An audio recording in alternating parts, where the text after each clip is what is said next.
Good morning বন্ধুরা, welcome back to my channel. তোমরা সকলে কেমন আছো? আশা করি সকলে খুব ভালো আছো, আর আমিও খুব ভালো আছি। আর হ্যাঁ, তোমাদের সঙ্গে একটা কথা শেয়ার করা হয়নি।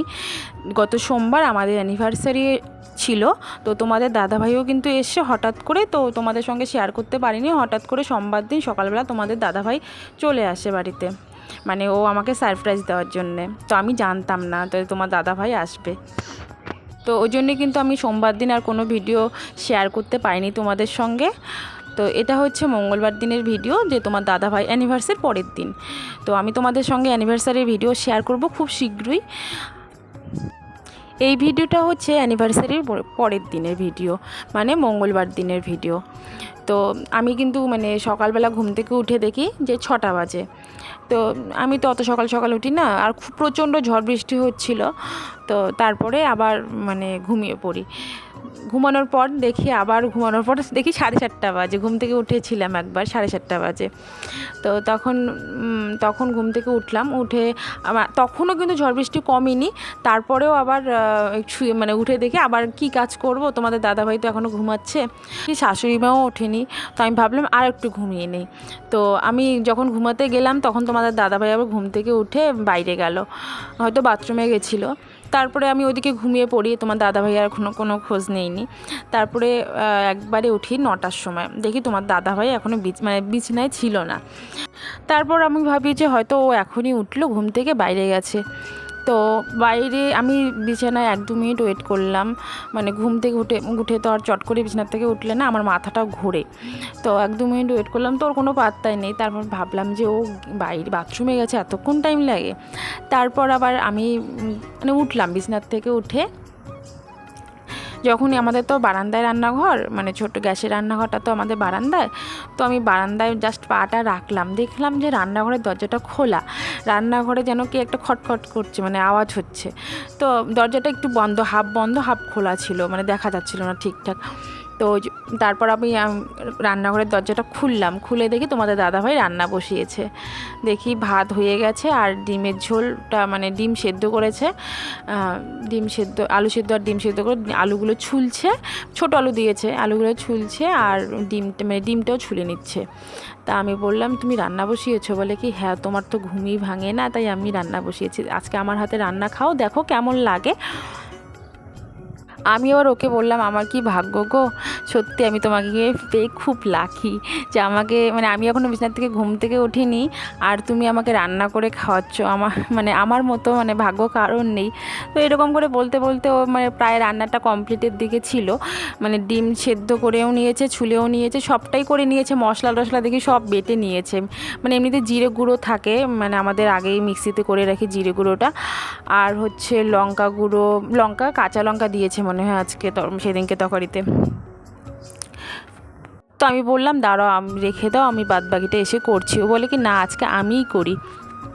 আমিও বললাম ঠিক আছে তাহলে করো। তো এরকম করতে করতে মানে প্রায় তরকারিতে জল দিয়ে দিয়েছে, সবটাই শেষ, মশলা টশলা সব দেওয়া শেষ, জল দিয়ে দিয়েছে, গ্যাস ফুরিয়ে গেছে। তখন তো আর আমার বড়বাবুর সাধ্য নেই যে আরও আমাকে উনানে রান্না করে খাওয়াবে, ওটা তো ওর সাধ্য নেই। তো তারপর ও ঢেকে ঢেকে আমাকে বলছে, তরকারিগুলো সব ঢেকে দিয়েছে, আর আমি এদিকে কাজ করছিলাম, বাসি কাজগুলো করছিলাম। তো আমাকে ডাকছে, কই গো গ্যাস শেষ হয়ে গিয়েছে, বাদবাকিটা তুমি করো। তা আমি আবার ওকে বললাম কেন, তুমি যেন আমাকে আজকে রান্না করে খাওয়াবে। তো তখন বললো না, আমার আর সাধ্যে নেই, কারণ গ্যাস ফুরিয়ে গেছে, আমি উনানে পারবো না করতে।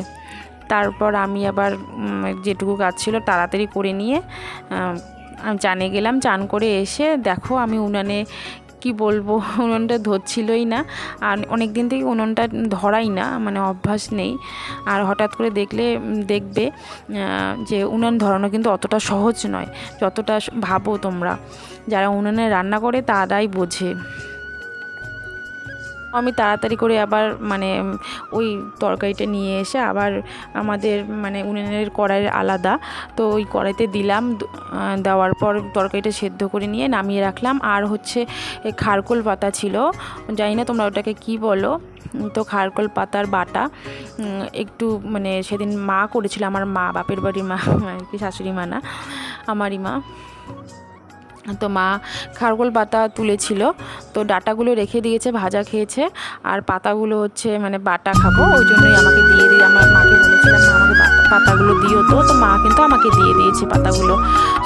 তো সেই পাতাটা কিন্তু আজকে বাটা করলাম, তো শুটকি মাছ দিয়ে।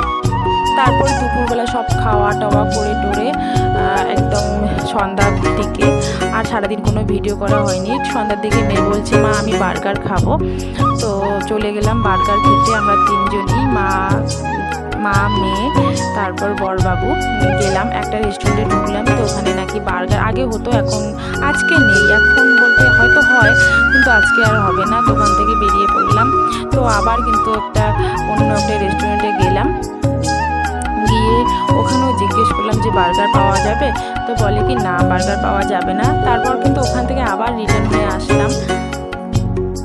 শেষমেশ একটা দোকান ছিল ফুটপাতে, তো ওখানে কিন্তু বেশ মানে বার্গারটা খুব টেস্টি হয়, এর আগেও খেয়েছি। তো আমি ভাবলাম যে ফুটপাতে আর আজকে খাবো না, আজকে বসেই খাবো, মানে ওখানে ফ্যানের হাওয়া টাওয়া সব থাকবে, আর খুব গরম করেছিল, ওই জন্যই ভেবেছিলাম যে ওখানে রেস্টুরেন্টে বসেই খাবো, ফুটপাতে আর খাবো না। তো যাই হোক ওখানে ছিল না, ওই জন্যে আবার ফুটপাতের দোকানে চলে আসলাম। দেখো এখানে বার্গার কিন্তু ওরা রেডি করে দিচ্ছে আমাদের, আর মেয়ে তো খুব খুশি, দেখতেই পারছো, মানে বার্গার খাবে জন্যে। তো বন্ধুরা ভিডিওটা কিন্তু আমি এই পর্যন্তই করলাম, আর কোনো ভিডিও শ্যুট করা হয়নি জন্যে। তো ভিডিওটা তোমাদের কেমন লাগলো অবশ্যই কমেন্টে জানাবে, আর যারা নতুন আছো আমার ভিডিওটা যদি একটু হলেও তোমাদের ভালো লেগে থাকে তাহলে অবশ্যই আমার চ্যানেলটিকে সাবস্ক্রাইব করে নেবে। তো আবার দেখা হবে কোনো একটি নতুন ব্লগে। তো সবাই সুস্থ থেকো, ভালো থেকো।